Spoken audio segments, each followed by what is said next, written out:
Good morning class. आज का हमारा टॉपिक है फिर यूनिट 2 का चैप्टर 4। ये आधा हो चुका था, फिर से हम एक बार देख लेते हैं। एलिमेंट्स ऑफ कम्युनिकेशन, जो कि पता होगा, सेंडर जो मैसेज को सेंड कर रहा है, मैसेज कोई भी डाटा, इनकोडिंग जो दूसरे फॉर्म में सेंड कर रहे हैं, मीडिया जिसके द्वारा जा रहा है, डिकोडिंग जो फिर मेन फॉर्म में आएगा, रिसीवर जिसे हम भेज रहे हैं उसे, और फिर वो जो रिप्लाई देगा वो फीडबैक हो गया। फिर ये कम्युनिकेशन का इंट्रोडक्शन है। फेस टू फेस कम्युनिकेशन समझ रहे हैं, जिसका कि इंटरव्यू और भी कोई लेक्चर देना, टीचिंग करना, ये सब फेस टू फेस के ही अंदर आता है। फिर फेस टू फेस का एडवांटेज क्या सब इससे फायदा है, जो कि इफेक्टिव कम्युनिकेशन होता है। फिर इंस्टेंट फीडबैक, जैसे किसी को दिक्कत हो गया फेस टू फेस बातचीत में तो तुरंत उसका फीडबैक दे देता है। इनफॉर्मल एंड डायरेक्ट, इनफॉर्मल वे होता है। इनफॉर्म जैसे कि तुम किसी अधिकारी के पास जाओगे तो डायरेक्ट बात नहीं करेगा, बोलेगा आप आवेदन लिख के दीजिए तब हम बात करेंगे, मतलब फॉर्मल वे में। तो ये एक इनफॉर्मल वे है और डायरेक्ट वे है बात करने का। कॉन्फिडेंशियल, कॉन्फिडेंशियल का मतलब होता है जी एक कॉन्फिडेंस के साथ हो रहा है। जैसे कि कॉन्फिडेंशियल का एक और मतलब होता है जो ये सिक्योर है। जैसे दो लोग अगर फेस टू फेस बात कर रहे हैं तो ये दोनों में एक अच्छा बॉन्ड है सिक्योरिटी पर्पस से। फिर हो गया डेलिकेट सिचुएशंस, नाजुक स्थिति में, जैसे कि कोई नाजुक स्थिति है, ज्यादा संवेदनशील मामला है, तो उसमें आमने सामने ही लोग बात करते हैं। उसमें फोन पे नहीं बात करेंगे, जो ऐसा बात है, फोन का बात जान रहे आजकल के समय में क्या होता है, दूसरा भी कोई सुन सकता है, दूसरा भी कोई जान सकता है, तो इसीलिए आमने सामने बात करना ज्यादा प्रीफर करते हैं, जो कि इंटरव्यू के लिए ज्यादा उपयोगी मेथड है फेस टू फेस। फिर उसका डिसएडवांटेज क्या सब दिक्कत है, ये सब देख चुके थे। Tone of voice, tone of voice से पता चलता है लैंग्वेज का क्या मतलब हो रहा है। जो भी हम कम्युनिकेशन में टोन ऑफ वॉइस यूज कर रहे हैं उससे ये पता चलता है जो हम किस चीज के लिए पॉजिटिव बोल रहे हैं, निगेटिव बोल रहे हैं, और कहां पे ले का अप डाउन कर रहे हैं, तो वो ज्यादा इफेक्ट देता है कम्युनिकेशन को। टोन ऑफ वॉइस क्या रिफ्लेक्शन देता है, एटीट्यूड का, नजरिया, क्या हम बोलना चाह रहे हैं उसका नजरिया बताता है टोन ऑफ वॉइस। फिर बॉडी लैंग्वेज क्या होता है, पंचुएट सेंटेंसेस को, जैसे कि बताए थे सेल्समैन्स का, जो कि कस्टमर के बॉडी लैंग्वेज से, हाव भाव से पकड़ लेता है जिसे दिक्कत कहाँ आ रहा है, समझने में दिक्कत है या पैसा नहीं है या फिर किसी से पूछ के तब खरीदेगा सामान, तो ये सेल्समैन्स का अपना बॉडी लैंग्वेज का टैलेंट रहता है, वो पकड़ लेता है इंसान को क्या दिक्कत हो रही है अपने कस्टमर के बारे में। फिर यही सब बॉडी लैंग्वेज में आएगा, body shape, appearance, personal appearance, gestures, postures. Gestures का जनरली मतलब होता है फेस और हैंड का मूवमेंट, ठीक। गेस्चर क्या होगा, फेस या हेड और हैंड का मूवमेंट। और पोस्चर क्या हो गया, इसमें पूरा बॉडी का मूवमेंट होगा, एक ऑर्गन से दूसरे ऑर्गन के रिलेशन में। जैसे कि हम बॉडी को आगे कर रहे हैं, आगे की ओर झुके हुए हैं, तो ये क्या हो गया, लीन फॉरवर्ड, आगे की ओर झुकना। तो ये बताता है जो हम आगे वाले की बात को एक्सेप्ट कर रहे हैं, सुन रहे हैं, या फिर उसे फॉलो कर रहे हैं। ऐसे पीछे की तरफ रहेगा ऐसे तन के, तो बोले नहीं वो जो बोल रहा है हम उसके विपरीत हैं। तो एक गेस्चर का मतलब क्या समझे, हैंड और हेड का पोस्चर बनेगा, और पोस्चर का मतलब पूरे बॉडी का होगा। ये आज का टॉपिक गेस्चर एंड पोस्चर। एक gesture is a form of non verbal communication. Gesture क्या है, इसमें बोलने की जरूरत नहीं है, इशारे में ही समझ जाते हैं। किसी को बोल देंगे नहीं, तो बिना बोले भी नहीं ऐसे कर दिए, समझेगा नहीं का इशारा है ये, ठीक। हाँ में ऐसे करते हैं। तो ये गेस्चर क्या है, नॉन वर्बल कम्युनिकेशन, और non verbal communication in which visible bodily actions. Non verbal communication में क्या होगा, विजिबल होगा, दिखेगा बॉडी का एक्शंस, क्या हम एक्शन शो कर रहे हैं। कम्युनिकेट पार्टिकुलर मैसेज, कोई खास मैसेज को कम्युनिकेट करेंगे। जैसे कोई दो व्यक्ति बात कर रहा है, अगर हमें किसी को मना करना रहेगा तो बोलेंगे क्या, उधर देखा, बस बोलेंगे मत करो बात, चले जाओ, मत करो बात उससे। तो ये क्या, कम्युनिकेट पार्टिकुलर मैसेज, कोई भी पार्टिकुलर मैसेज गेस्चर और पोस्चर के द्वारा हम कर सकते हैं, आइदर इन प्लेस और इन कंजक्शन विथ स्पीच। क्या बोला गया, किसी भी जगह पे या फिर कंजक्शन विथ स्पीच। कंजंक्शन का मतलब होता है दो सेंटेंस को जोड़ने वाला, तो ठीक, तो जोड़ने के भी सेंस में हम गेस्चर्स का यूज करते हैं।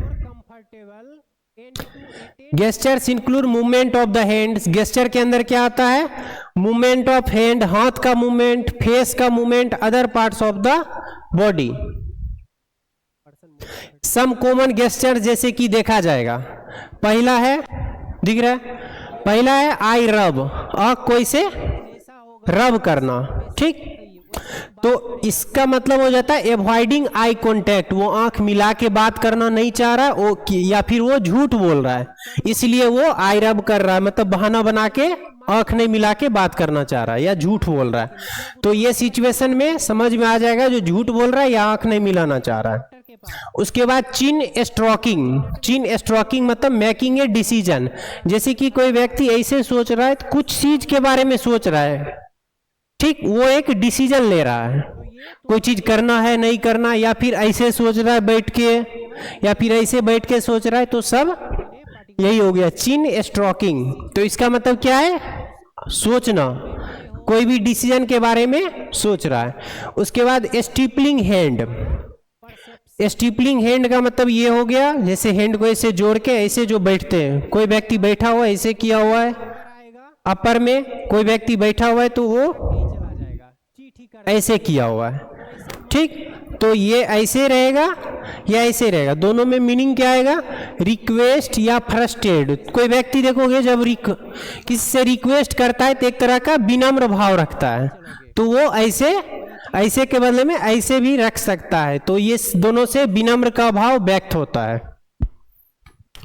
हैंड क्लेंच टुगेदर, ऐसे कोई आदमी है, कोई व्यक्ति है ऐसे बैठा हुआ, जैसे टेबल पे ऐसे हाथ रख के ऐसे, जैसे क्लास में भी, इससे इसका मतलब क्या हो गया, कॉन्फिडेंट, वो व्यक्ति कॉन्फिडेंट से बोलेगा या फिर कॉन्फिडेंस है उसको। Soldier shrug, I don't know, जैसे कोई चीज नहीं जानोगे तो क्या करोगे, नहीं, ऐसे करके सोल्जर ऊपर करके नहीं, ठीक। तो ये गेस्चर से उसके बाद फिंगर क्रॉसिंग, फिंगर क्रॉसिंग एक ऐसे होता है प्रोटेक्शन के रूप में, ऐसे भी बोलते हैं, इसमें कि ये दोनों फिंगर आता है, मिडिल फिंगर और ये, तो ये प्रोटेक्शन के रूप में करते हैं। जैसे कि बचपन में कभी किए हो, कोई गाली देता था तो क्या बोलते थे, ऐसे कर लो गाली नहीं लगेगा, एक ये सेंस ऐड करते हैं ना, तो वो क्या है, एक तरह का प्रोटेक्शन का यूज कर रहे हैं। और एक सीख ईसाई के सेंस में क्या बोलते हैं, ऐसे करके लोग विश मांगता है तो उसका विश पूरा हो जाता है, ठीक, ऐसे करके विश मांगे, भगवान मुझे एग्जाम में पास करवा दे, तो ये बोलता है लोग विश पूरा हो जाता है। तो ये दोनों सेंस आता है इस फिंगर क्रॉसिंग से। फिर हम बात करेंगे पोस्चर से, the position in which someone holds their body when standing और सिटिंग। पोस्चर क्या है, कोई समवन, कोई भी होल्ड्स देयर बॉडी, अपने बॉडी को रखता है बैठने की अवस्था में या खड़े की अवस्था में, कैसे रख रहा है, वही पोस्चर कहलाएगा। सम कॉमन पोस्चर, जो कि कॉमनली यूज होता है पोस्चर में, arm folded across chest, arm हाथ फोल्डेड अक्रॉस चेस्ट, इससे क्या समझ में आ रहा है, अनकॉन्फिडेंट, मतलब ऐसे हो के ना खूब कॉन्शियस होके कोई भी चीज पे ध्यान दे रहा है, तो अभी कॉन्फिडेंट नहीं है, कोई चीज अभी जानना ही चाह रहा है। सैगिंग, सैगिंग मतलब डिप्रेशन, जैसे कि सैगिंग का जनरल सेंस में लिया जाता है, जैसे ऐसे सर झुका के रहना या फिर कुछ ऐसे नीचे देख के चलना, नीचे देखते रहना, तो इससे पता चलता है वो कुछ चीज के बारे में सोच रहा है, डिप्रेशन में, कुछ चीज का चिंता है। सैगिंग का मतलब ये हो गया। फॉरवर्ड लीन, फॉरवर्ड लीन मतलब पूरे बॉडी का आगे की तरफ झुकना, जैसे कोई आदमी अगर कुछ बोलेगा अच्छा चीज या फिर कोई चीज के बारे में बताएगा, जैसे कि जनरल हैबिट्स, तो तुम ऐसे करके अगर रहोगे, जैसे नॉर्मली हाथ पीछे रहता है कैसे रहता है, बॉडी आगे ही रहता है, तो उस चीज में फॉरवर्ड लीन का मतलब क्या हो गया, पॉजिटिव एटीट्यूड, मतलब वो चीज तुम सही नजरिया से सीख रहे हो। या फिर बैकवर्ड लीन मतलब तुम इसका विरोध टाइप का कर रहे हो, ठीक, जो मतलब बैकवर्ड लीन मतलब पीछे की तरफ झुक के रहना। उसके बाद साइडवे लीन, रिलैक्सेशन, जैसे साइडवे, जैसे रिलैक्स होना रहता है, क्या करते हैं, ऐसे ऐसे कर दिए तो ये ऐसे कर लिए, या फिर बॉडी को ऐसे, तो ये रिलैक्स का मोड है। और फ्रेंड्स के साथ ऐसा जनरली होता है।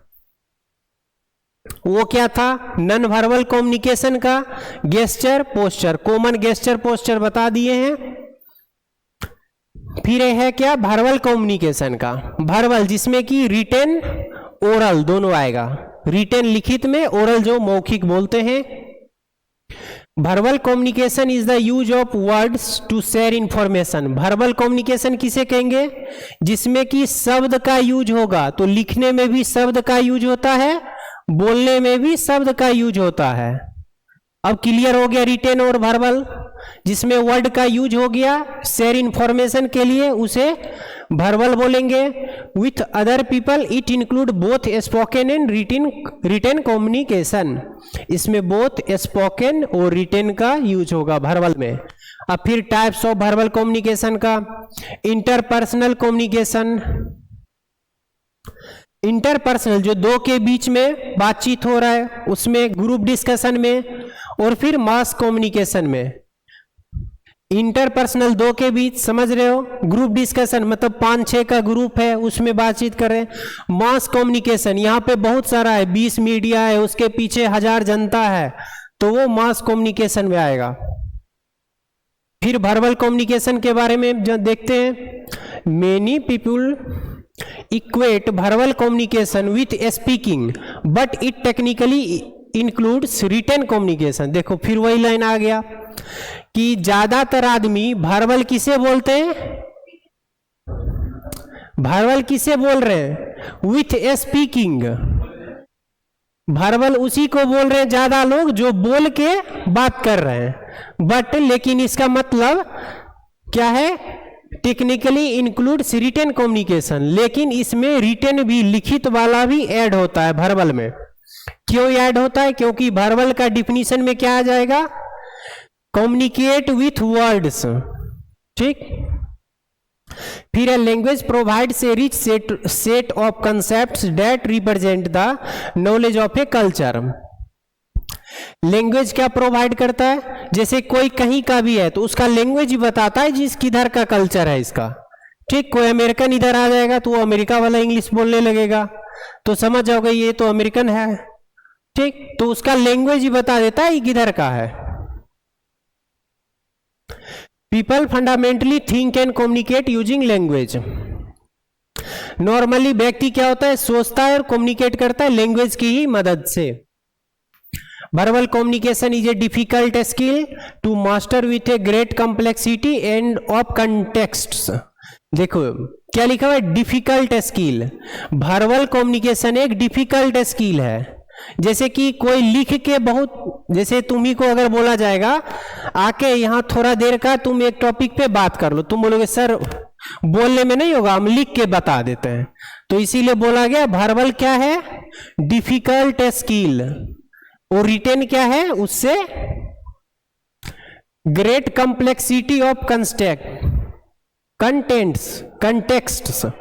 इसमें क्या होता है, बहुत भिन्न भिन्न प्रकार का कंटेंट आते हैं। जैसे कि देखो उच्चारण में क्या होता है, तुम आओगे यहाँ तो उसको बोलने में फिर तुम्हारा उच्चारण देखना रहेगा, फिर आगे तुम क्या बोल रहे हो वो देखना रहेगा।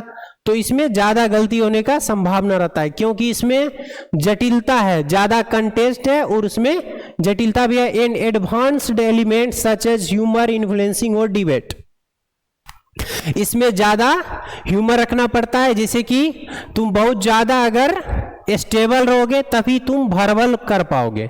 हर किसी के बस का बात नहीं होता है जो वो वर्बल में बात करे, बोल के डिबेट करे और बात करे। फिर इसका एग्जाम्पल, वर्बल कम्युनिकेशन का एग्जाम्पल कन्वर्सेशन, जैसे दो व्यक्ति बात कर रहे तो कन्वर्सेशन हो गया। पब्लिक स्पीकिंग का मतलब पब्लिक लोगों के बीच में जो बोलता है लीडर, वो हो गया, ठीक। उसके बाद लेक्चर जो क्लासरूम में चलता है, फिर डिबेट्स, बहस, जैसे देखोगे मीडिया पे, चैनल पे देखोगे 4 लोग बैठ गए, सबके पास अपना माइक है तो एक एक करके सब बहस कर रहे हैं किसी एक मुद्दे पे, या फिर सदन में ये सब डिबेट्स देखने को मिलेगा। फिर इंटरव्यू, जॉब इंटरव्यू, इंटरव्यू के भी दौरान 2-4 व्यक्ति एक साथ बैठते और फिर आगे से एक क्वेश्चन एराइज होता है, तो भी वर्बल का ही है।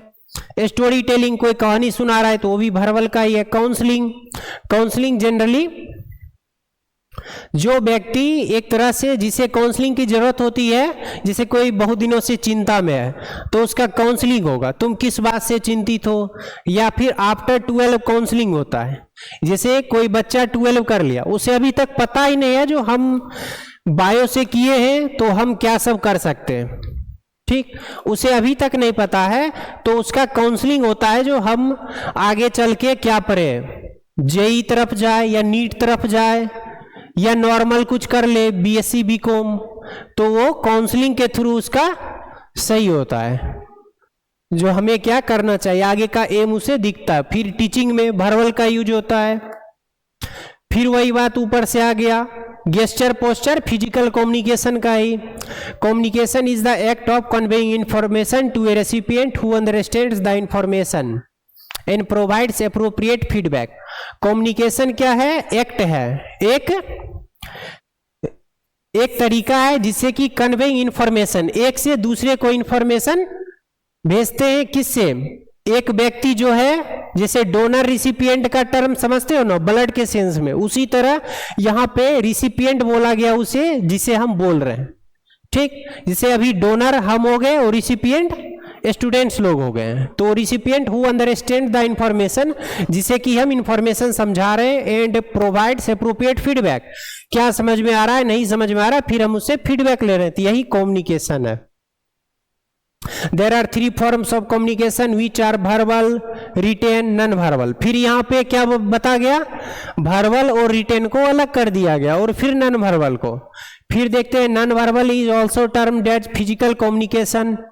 नॉन वर्बल को ही फिजिकल कम्युनिकेशन कहते हैं। It is a form of communication where symbols, sign, gestures are used, जिसमें कि कोई भी सिंबल, कोई भी साइन, कोई भी गेस्चर का यूज होगा, अनलाइक वर्बल कम्युनिकेशन, जैसा कि वर्बल में नहीं होता है। फिर ये लास्ट उसी का, फिजिकल कम्युनिकेशन में ही क्या होता है, सिंबल, साइन, गेस्चर का यूज होता है। ये इंप्रूव किससे होगा, फिजिकल स्ट्रेस मैनेजमेंट से। इसमें एंजाइटी को कंट्रोल रखना रहेगा, आई कांटेक्ट रखना रहेगा। आस्क फॉर मीनिंग प्रैक्टिस, अगर कोई भी दिक्कत आ रहा है तो उसके लिए मीनिंग के लिए हम फिर से पूछ सकते हैं। जैसे कोई फिजिकल लैंग्वेज हो गया, हम एक बार इशारा किए, तुम समझ ही नहीं रहे हम कहना क्या चाह रहे, तुम ऐसा पहली बार देखे हो तो समझ नहीं पाओ, फिर तुम आस्क कर सकते हो, पूछ सकते हो जिसका क्या मीनिंग होगा।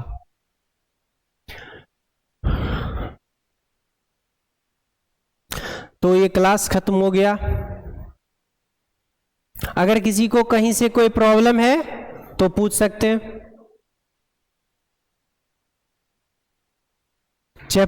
Unit 2 chapter 4